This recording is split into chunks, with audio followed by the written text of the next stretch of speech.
తెలంగాణలో లోక్సభ అలాగే అసెంబ్లీ ఎన్నికల్లో ఘోర పరాభవాన్ని చవిచూసిన తర్వాత బీఆర్ఎస్కి అసలు ఉనికే లేదు అనేటువంటి భావనకి బీఆర్ఎస్ ఎమ్మెల్యేలు వచ్చేసారని, అందులో భాగంగానే బీఆర్ఎస్కి చెందినటువంటి కొంతమంది ఎమ్మెల్యేలు ఆ పార్టీని వీడి కొంతమంది కాంగ్రెస్లోకి, మరికొంతమంది భారతీయ జనతా పార్టీలోకి వెళ్ళబోతున్నారు అనేటువంటి వార్తలు రోజు వస్తున్నటువంటి నేపథ్యంలోనే మహేశ్వరం ఎమ్మెల్యే సబితా ఇంద్రారెడ్డి గారు ఇప్పుడు బీఆర్ఎస్కి గుడ్ బై చెప్పబోతున్నారు, ఆవిడ కాంగ్రెస్ పార్టీలోకి రాబోతున్నారు అంటూ ఒక వార్త చక్కర్లు కొడుతున్న నేపథ్యంలో ఈ అంశం మీద మనం విశ్లేషణ చేసుకునేటువంటి ప్రయత్నం చేద్దాం. ప్రస్తుతం మనతో పాటు ఉన్నారు తెలుగుదేశం పార్టీ అధికార ప్రతినిధి సూర్యదేవర్ లత గారు. లత గారితో మాట్లాడదాం. లత గారు నమస్తే అండి. నమస్తే. లత గారు, మాజీ మంత్రి సబితా ఇంద్రారెడ్డి గారు ఇప్పుడు బీఆర్ఎస్ని వీడి ఆవిడ కాంగ్రెస్ కండువా కప్పుకోబోతున్నారని, ఆ రకంగా రేవంత్ రెడ్డి గారితో ఆవిడ భేటీ అయ్యి ఆయనతో కొన్ని ఒప్పందాలు కుదుర్చుకున్నట్లుగా కూడా ఒక వార్త సోషల్ మీడియా వేదికగా చక్కర్లు కొడుతూ ఉంది. ఏంటి నిజంగా సబితా ఇంద్రారెడ్డి గారు ఇప్పుడు ఆవిడ బీఆర్ఎస్ని వీడి కాంగ్రెస్ పార్టీలో చేరబోతున్నారా అంటే ఏం చెప్తారు? అంటే సబితా ఇంద్రారెడ్డి గారికి కాంగ్రెస్ కొత్త కాదు. ఆవిడ గతంలో అక్కడ మినిస్టర్గా చేసిన ఆవిడ. సరే, అవకాశ రాజకీయాలు అనేది అందరికీ ఉంటాయి కాబట్టి అంటే అక్కడ ఆకర్షించాడు అప్పుడు కేసీఆర్ గారు. సో ఆయన ఏంటి, అన్ని ఆ పార్టీ వాళ్ళని ఈ పార్టీ వాళ్ళని అందరినీ తీసుకొని వాళ్ళకి మినిస్టర్స్ ఇస్తామని ఆశ చూపి సో ఆయన తీసుకున్నదే. సో ఇప్పుడు అలా వచ్చిన వాళ్ళు అలా వెళ్ళిపోకుండా ఎలా ఉంటారు? సో వాళ్ళు అవసరానికి వచ్చారు, నువ్వు అవసరానికి తీసుకున్నావు, నీ పుట్టి మునిగిపోయింది ఇక్కడ.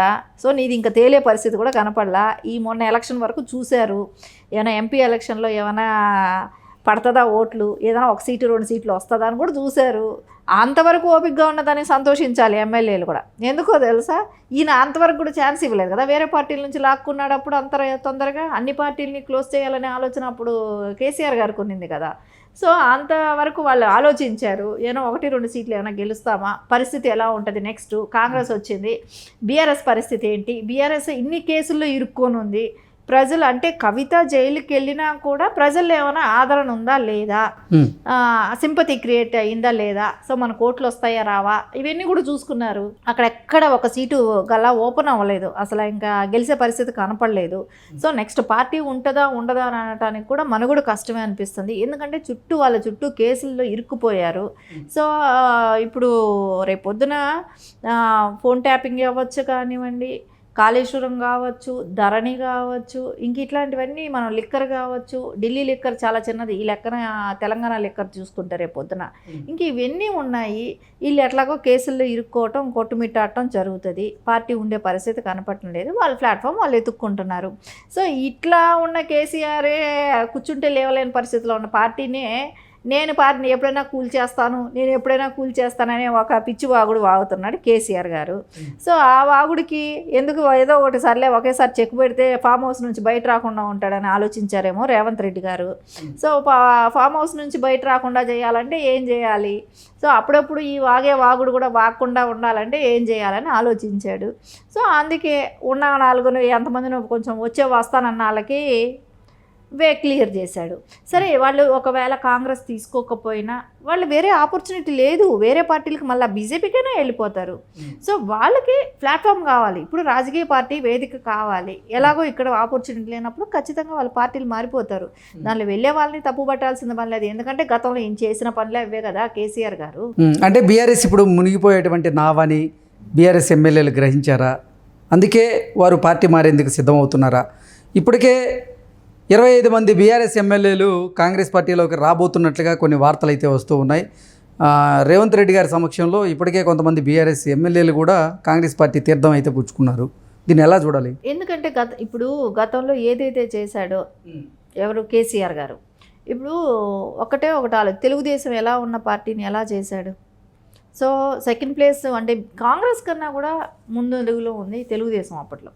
సో ఓట్ పోల్ అయిన శాతం కూడా తీసుకుంటే మేము ఇచ్చామన్న కాంగ్రెస్కి, అంటే వాళ్ళే అప్పుడు డివైడ్ చేసింది, స్టేట్ డివైడ్ చేసిన వాళ్ళు కాబట్టి అయినా వాళ్ళను కూడా ఆదరించకుండా తెలుగుదేశాన్ని ఆదరించారు. సో ఆదరించినప్పుడు ఎక్కడ భయపడ్డాడు, ఎవరు ఎక్కువ అపోజిషన్ అని భయపడ్డాడు కేసీఆర్? తెలుగుదేశాన్ని అపోజిషన్ అనుకున్నాడు.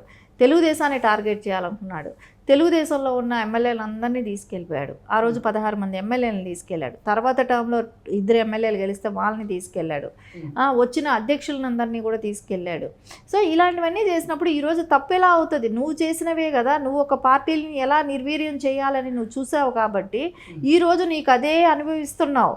నువ్వు ఏ పార్టీలో నుంచి నీకు పుట్టగతులు అంటే నీకు ఏ పార్టీ అయితే నీకు రాజకీయ భిక్ష పెట్టిందో ఆ పార్టీల్ని నిర్వీర్యం చేయాలని చూసావు. వాటి మీద తప్పుడు నిందలు అంటే ఏంటి, తెలంగాణకి వ్యతిరేకమని ఒక ప్రచారం చేశాడు తెలుగుదేశం అంటేనే. కానీ అది కాదు కదా. తెలుగుదేశం పార్టీ అధ్యక్షుడిగా ఉన్న నారా చంద్రబాబు నాయుడు గారు లెటర్ ఇస్తేనే తెలంగాణ అనేది వచ్చింది.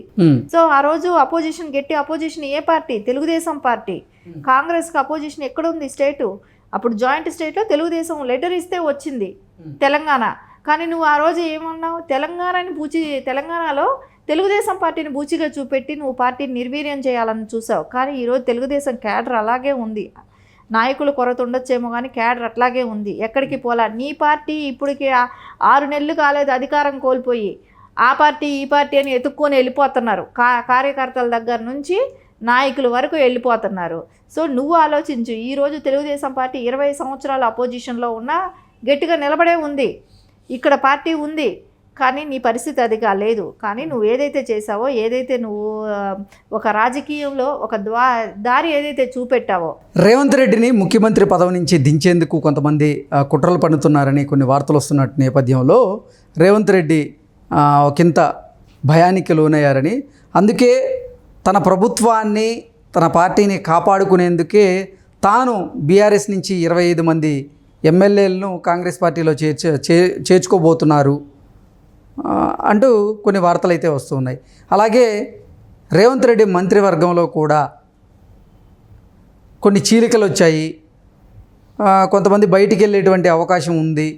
అందుకే ఎక్కడ ప్రభుత్వం కూలిపోతుందో అనేటువంటి భయంతోనే రేవంత్ రెడ్డి గారు ఇప్పుడు బీఆర్ఎస్కి చెందిన 25 మంది ఎమ్మెల్యేలను కాంగ్రెస్ పార్టీలోకి ఆహ్వానిస్తున్నారు అంటూ కొన్ని వార్తలు వస్తున్నాయి. అసలు ఏం జరుగుతుంది అంటే ఇప్పుడు ఇవంతా రూమర్ అవ్వచ్చు, ఒకవేళ నిజమే కూడా అనుకుందాం, మీరు చెప్పింది కూడా నిజమే అవుతుందేమో అని అనుకుందాం. సో అక్కడ ఎప్పటి నుంచో వచ్చేస్తానన్న ఎమ్మెల్యేలు ఉన్నారు కదా బీఆర్ఎస్ నుంచి, వాళ్ళు ఇప్పుడు కాదు, ఎప్పుడూ గెలిచిన దగ్గర నుంచే మారిపోవటానికి ప్రిపేర్ అయ్యారు. సో వాళ్ళు అక్కడ అట్లా ఆగారు. సో వాళ్ళు గేట్లు తెరిస్తే వచ్చేస్తారని గతంలోనే చెప్పారు రేవంత్ రెడ్డి గారు. సో ఇప్పుడు ఆ గేట్లు ఓపెన్ చేశాడు. సో అంతే. ఇప్పుడు కాంగ్రెస్లో చేర్చుకోకపోయినా వాళ్ళు బీజేపీకైనా వెళ్ళిపోతారు. వాళ్ళకి ఆ పార్టీలో ఉండటానికి ఇష్టం లేదు. కానీ అదే అప్పుడు రేవంత్ రెడ్డి గారు ఏమనుకుంటారు, మనం కాదంటే బీజేపీకి వెళ్ళిపోతారు.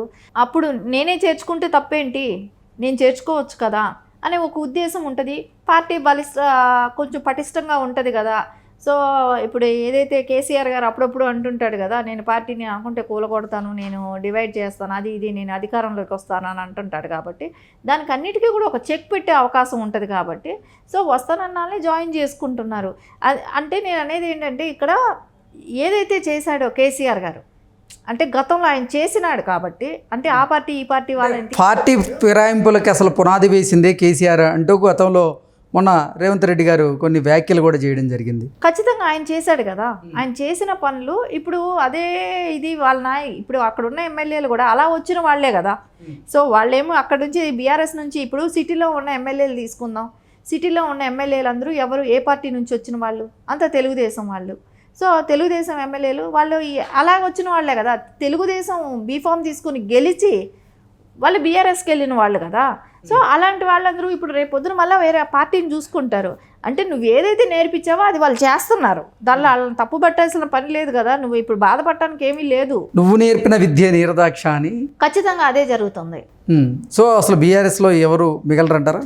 మిగిలే అవకాశం అయితే లేదు. ఎందుకంటే పార్టీ నిలబడుతుందనే నమ్మకం కూడా లేదు. ఎందుకంటే ఆ లీడర్షిప్ క్వాలిటీలు వాళ్ళకి ఏంటంటే ఆ తాత్కాలికమైనది. ఇప్పుడు నారా చంద్రబాబు నాయుడు గారు ఆలోచన విజన్ ఏంటంటే ఆయన లాంగ్గా ఆలోచిస్తారు, ఫ్యూచర్ గురించి ఉంటుంది. పార్టీ శ్రేయస్ కూడా అదే రకంగానే ఆలోచిస్తారు. ఎప్పుడు కూడా కేసీఆర్ గారి ఆలోచన విధానం ఎట్లా ఉంటుంది అంటే ఆ రోజుకి ఆ రోజు తిట్టామా, ఆ రోజుకి ఆ రోజు మాట్లాడామా, ఆ రోజుకి ఆ రోజు చేసామా అన్నట్టు ఉంటుంది. అది ఏంటంటే తాత్కాలికంగా జరిగే పని ఎప్పుడు ఎలాగ ఉంటుందో ఆ పూటకి ఆ పూటే. సో ఇప్పుడు అది లాంగ్గా నిలబడే ఆలోచన అయితే లేదు. ఏదైతే తెలంగాణ సెంటిమెంట్ అన్నాడో అది నిర్వీర్యం అయిపోయింది. ఇప్పుడు తెలంగాణ సెంటిమెంట్ ఎవరికి కావాలి? తెలంగాణ స్టేట్ వచ్చింది, అందరూ బాగున్నారు, తెలంగాణ అభివృద్ధి చెందింది, అభివృద్ధి చెందుతూ ఉంది కూడా ఇంకా. సో ఇప్పుడు అవసరం ఏంటి? ఇప్పుడు తెలంగాణ అవసరం కాదు, అభివృద్ధి అనేది అవసరం. ఈ కల్లబుల్లి మాటలు నమ్మే అవకాశం అయితే కూడా లేదు ప్రజలకి. ఇప్పుడు కుట్ర అనేది ఎక్కడ స్టార్ట్ చేశాడు కేసీఆర్? ఆయన సొంత కుటుంబం బాగుపడటం కోసం చేశాడు. అది ప్రజలు అర్థం చేసుకున్నారు కాబట్టి ఇంకా ఖచ్చితంగా బీఆర్ఎస్ అనేది ఉండదు.